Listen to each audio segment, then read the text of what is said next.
നമസ്കാരം. തെരഞ്ഞെടുപ്പിൽ തോൽവിയും വിജയവും ഒക്കെ പതിവാണ്. ജനങ്ങൾക്ക് വേണ്ടി പ്രവർത്തിച്ചാൽ പോലും തോറ്റുപോയെന്ന് വരാം. പക്ഷേ ഒരു മുഖ്യമന്ത്രിയോ ഒരു സർക്കാരോ ജനങ്ങളുടെ ശാപവാക്ക് ഇത്രയേറെ ഏറ്റുവാങ്ങിയത് ചരിത്രത്തിൽ പിണറായിക്ക് മുമ്പുണ്ടായിട്ടില്ല. പിണറായി വിജയൻ്റെ ധാർഷ്ട്യവും അഹങ്കാരവും കലിപ്പും ജനവിരുദ്ധ നിലപാടുകളും അഴിമതിയും സ്വജനപക്ഷപാതവും പോലീസിനെ ഉപയോഗിച്ചുള്ള പകവീട്ടലുമൊക്കെ ജനങ്ങളെ വല്ലാതെ വെറുപ്പിച്ചു. സമസ്ത മേഖലകളിലെയും പ്രവർത്തനം പിണറായിക്കും അദ്ദേഹത്തിൻ്റെ ക്രോണികൾക്കും നേട്ടമുണ്ടാക്കാൻ വേണ്ടിയാണ്.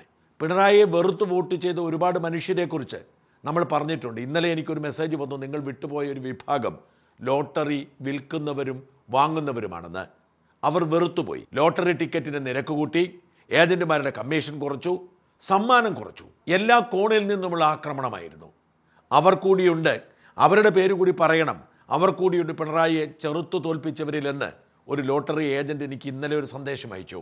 ഇങ്ങനെ നോക്കിയാൽ സമസ്ത മേഖലയിലുമുള്ള മനുഷ്യർ വെറുത്തുപോയിരുന്നു പിണറായിയെ. പിണറായി തോറ്റമ്പിയിട്ട് ഒരു മാസം കഴിഞ്ഞിട്ടും ജനങ്ങൾക്ക് പിണറായിയുള്ള പകയും വിദ്വേഷവും മാറുന്നില്ല. പിണറായി അനുഭവിക്കണമെന്നാണ് അവരിപ്പോഴും പറയുന്നത്. പിണറായിയുടെ പഴയ അവസ്ഥയ്ക്ക് കോട്ടം തട്ടുന്ന എന്തെങ്കിലും ഒരു വാർത്ത കൊടുത്താൽ എന്തൊരു സ്വീകാര്യതയാണെന്നറിയാമോ? പിണറായി ആദ്യം തിരുവനന്തപുരത്തെത്തി ആളും ആഡംബരവുമില്ലാതെ പാർട്ടി സെക്രട്ടറിയുടെ കാറിൽ യാത്ര ചെയ്തതിനെക്കുറിച്ച് ഞാനൊരു വീഡിയോ ചെയ്തപ്പോൾ ലക്ഷക്കണക്കിന് ആളുകളാണ് കണ്ടത്. എന്തിനേറെ ഇന്നലെ ആളും ആരവുമില്ലാതെ കണ്ണൂർ റെയിൽവേ സ്റ്റേഷനിലെ സ്റ്റീൽ ബെഞ്ചിൽ പിണറായി ഇരിക്കുന്നതിനെക്കുറിച്ച് ഞാൻ കൊടുത്ത വീഡിയോ 24 മണിക്കൂർ തികയുന്നതിന് മുൻപ് ഏതാണ്ട് 4.5 ലക്ഷം പേർ കണ്ടു. യൂട്യൂബിൽ മാത്രം. ഫേസ്ബുക്കിൽ ഞാൻ നോക്കിയില്ല, അതിലധികം കണ്ടു കാണും. അത്രമാത്രം വെറുപ്പിപ്പോഴും പിണറായിയോട് ജനത്തിനുണ്ടേ എന്നതിന് ഒരു തെളിവ് കൂടി ഞാൻ പ്രേക്ഷകരെ കാണിക്കാം. ഇന്ന് എനിക്ക് കിട്ടിയ ഒരു വോയിസ് സന്ദേശമാണ്. ഒരു വാട്സാപ്പ് ഗ്രൂപ്പിൽ മറുനാടനെക്കുറിച്ച് ചർച്ച നടക്കുമ്പോൾ ഒരു വീട്ടമ്മ വികാരഭരിതി എന്തുകൊണ്ട് മറുനാടനെ ഇഷ്ടപ്പെടുന്നു എന്ന് പറയുന്നതിന് കൂടെ പിണറായിയോട് രാക്ഷസനോടാണ് അവർ ഉപമിക്കുന്നത്. എത്രമാത്രം കേരളത്തിലെ മനുഷ്യർ പിണറായി വെറുത്തിരുന്നു എന്നതിൻ്റെ ഉദാഹരണമായ ശബ്ദരേഖ കേൾക്കുക. മറുനാടൻ മലയാളിയെ കേൾക്കുന്ന ഒരു സാധാരണ വീട്ടമ്മയാണ് ഞാൻ. രാഷ്ട്രീയമൊന്നും കാര്യമായി അറിയാതിരുന്നിരുന്ന എനിക്ക് എന്താണ് രാഷ്ട്രീയം, എന്താണ് ഈ നാട്ടിൽ നടക്കുന്നത് എന്നുള്ള അറിവ് കിട്ടിയത് മറുനാടനിൽ നിന്നാണ്. കാര്യം മറുനാടൻ കാണുമ്പോൾ കേൾക്കുമ്പോൾ എനിക്ക് തോന്നിയിട്ടുണ്ട് ഏറ്റവും സത്യസന്ധമായി കാര്യങ്ങൾ അവതരിപ്പിക്കുന്ന ഒരു മാധ്യമ പ്രവർത്തകനായിട്ടാണ് എനിക്ക് അദ്ദേഹത്തെ എന്നും തോന്നിയിട്ടുള്ളത്. എന്ത് പറഞ്ഞാലും അദ്ദേഹം അത് കാര്യമായി അതിനെപ്പറ്റി മനസ്സിലാക്കി അന്വേഷിച്ച് സത്യസന്ധമായ വിവരമാണ് അദ്ദേഹത്തിൻ്റെ കേൾവിക്കാരിലേക്ക് അദ്ദേഹം എത്തിക്കാറുള്ളതെന്ന് എനിക്ക് എപ്പോഴും തോന്നിയിട്ടുണ്ട്. അങ്ങനെയാണ് ഞാനൊരു 3 വർഷം കൊണ്ടാണ് ഞാൻ കൂടുതലും മറുനാടനിലെ കേൾവിക്കാരിയായത്. അതിനുശേഷം എനിക്കിപ്പോൾ എല്ലാ ദിവസവും ഈ കേരളത്തിൽ എന്ത് കാര്യങ്ങളുണ്ട് എന്നറിയണമെങ്കിൽ വേറൊന്നും നോക്കണ്ട, ഒരു ന്യൂസ് പോലും കാണണ്ട, എനിക്ക് മറുനാടൻ കേട്ടാൽ മതി. അത് അത്രയും വിശ്വസനീയമായ വാർത്തകളായിരിക്കും അദ്ദേഹം തരുന്നത് നമുക്ക്. എന്തായാലും പിണറായിയുടെ സർക്കാരിനെ പറ്റിയും പിണറായിയുടെ ക്രൂരതകളെ പറ്റിയും നമ്മളും കണ്ടിട്ടും കേട്ടിട്ടുമില്ലാത്ത സാധാരണ ജനങ്ങൾക്ക് അറിയാത്ത കാര്യങ്ങൾ എല്ലാവരിലേക്കും എത്തിക്കുക എന്ന് പറയുന്നത് വലിയൊരു കാര്യമാണ് അദ്ദേഹം ചെയ്തുകൊണ്ടിരിക്കുന്നത്. അദ്ദേഹത്തിനെ ഉപദ്രവിച്ചതും അദ്ദേഹത്തിന് എന്തുമാത്രം പീഡനങ്ങൾ കൊടുത്തതും ഒക്കെ കേൾക്കുമ്പോൾ നമുക്ക് വല്ലാത്തൊരു സങ്കടം തോന്നും. ഇങ്ങനെയാണോ നമ്മുടെ നാട്? ഇതാണോ ഒരു കമ്മ്യൂണിസം? ഏതായാലും ഈ 10 വർഷം ഭരിച്ച ഒരു രാക്ഷസന്റെ കയ്യിൽ നിന്ന് ഒരു രാജ്യത്തിനെ, ഒരു ദുഷ്ട രാക്ഷസന്റെ കയ്യിൽ നിന്ന് രാജ്യം വീണ്ടും കിട്ടിയ പഴയകാല കഥകളിലൊക്കെ നമ്മൾ കാണുന്നില്ലേ, ആ ഒരു സന്തോഷമാണ് ഇപ്പൊ ജനങ്ങളിൽ കാണുന്നത്. എല്ലാവരും ആഹ്ലാദിക്കുകയാണ്. ഒരു രാക്ഷസനെ നമ്മൾ ഓടിച്ചല്ലോ ഈ നാട്ടിൽ നിന്ന്, ഇനി ഒരു നല്ലൊരു ഭരണാധികാരിയുടെ കയ്യിൽ ഈ രാജ്യം കിട്ടിയല്ലോ എന്നുള്ളൊരു സന്തോഷത്തിലാണ് അവരും. ഈ പഴയ കാര്യങ്ങൾ മനസ്സിലാക്കി മോശമാവാതെ മുന്നോട്ട് പോവാൻ അവർക്കൊക്കെ സാധിക്കട്ടെ. ഏതായാലും ഈ മറുനാടൻ മലയാളി എന്ന് പറയുന്ന ആ ചാനലിൽ കൂടി ഇനിയും ധാരാളം വിശേഷങ്ങൾ കേൾക്കാൻ ഞങ്ങളെല്ലാവരും ഇങ്ങനെ വീട്ടമ്മമാർ, പ്രത്യേകിച്ചും വെറുതെ അടുക്കളയിൽ ഒതുങ്ങുന്ന വീട്ടമ്മമാരുടെ ഏറ്റവും വലിയൊരു ആശ്വാസവും ഏറ്റവും വലിയൊരു സന്തോഷവുമാണ് ഈ ചാനൽ കാണുന്നത്. അദ്ദേഹത്തിന് എല്ലാവിധ ആശംസകളും നേരുന്നു. കേരള ജനത തന്നെ ഇത്രമാത്രം വെറുക്കുന്നു എന്ന് പിണറായി വിജയൻ തിരിച്ചറിയുന്നത് തെരഞ്ഞെടുപ്പ് ഫലം പുറത്തു വന്നപ്പോൾ മാത്രമാണ്. ഉറപ്പായും തുടർഭരണമെന്നായിരുന്നു പിണറായിയോട് ഇൻ്റലിജൻസ് അറിയിച്ചിരുന്നത്. അങ്ങനെ തന്നെയായിരുന്നു പിണറായി ഉദ്യോഗസ്ഥ വൃന്ദത്തെ പരിപാലിച്ചത്. ഉറപ്പായും UDF അധികാരത്തിൽ വരുമെന്ന് ഞാൻ വീഡിയോ ചെയ്യുന്നത് കണ്ട് എന്നെ വിളിച്ച ഒരു മത നേതാവ് എന്നോട് പറഞ്ഞത് സത്യപ്രതിജ്ഞയ്ക്ക് പിണറായി വിജയൻ ക്ഷണിച്ചു എന്നാണ്. അതുകൊണ്ടാണല്ലോ പിണറായി വിജയൻ ധർമ്മടത്തെ തന്നെ വീടിനടുത്ത് കൺവെൻഷൻ സെൻറ്ററിൽ തെരഞ്ഞെടുപ്പിൻ്റെ സൂചന വരുമ്പോൾ തന്നെ പത്രസമ്മേളനം ഫിക്സ് ചെയ്തത്. തെരഞ്ഞെടുപ്പ് തോൽവി എന്ന ഭയാനകമായ ഷോക്കിൽ നിന്ന് പിണറായി പതിയെ പുറത്തു വരുന്ന കാഴ്ചയാണ് ഇപ്പോൾ കാണുന്നത്. അതിന് മറ്റൊരു കാരണം കൂടിയുണ്ട്. തോറ്റെങ്കിലും അത് പതിവാണല്ലോ എന്നോർത്ത് പ്രതിപക്ഷ നേതൃസ്ഥാനം വിട്ടുകൊടുക്കാതെ ആഡംബര വാടക വീടൊക്കെ എടുത്ത് വീണ്ടും 5 വർഷം ക്യാബിനറ്റ് റാങ്കിലിരുന്ന് അരാജകത്വം സൃഷ്ടിക്കാൻ പദ്ധതി ഇട്ടുകൊണ്ടിരുന്നപ്പോഴാണ് പാർട്ടി കീഴ്ഘടകങ്ങളിൽ വലിയ വിപ്ലവം പൊട്ടിപ്പുറപ്പെടുന്നത്. പിണറായിയെ നേതൃസ്ഥാനത്തു നിന്ന് മാറ്റണം എന്ന ആവശ്യം പലയിടത്തും ഉയരുന്നു.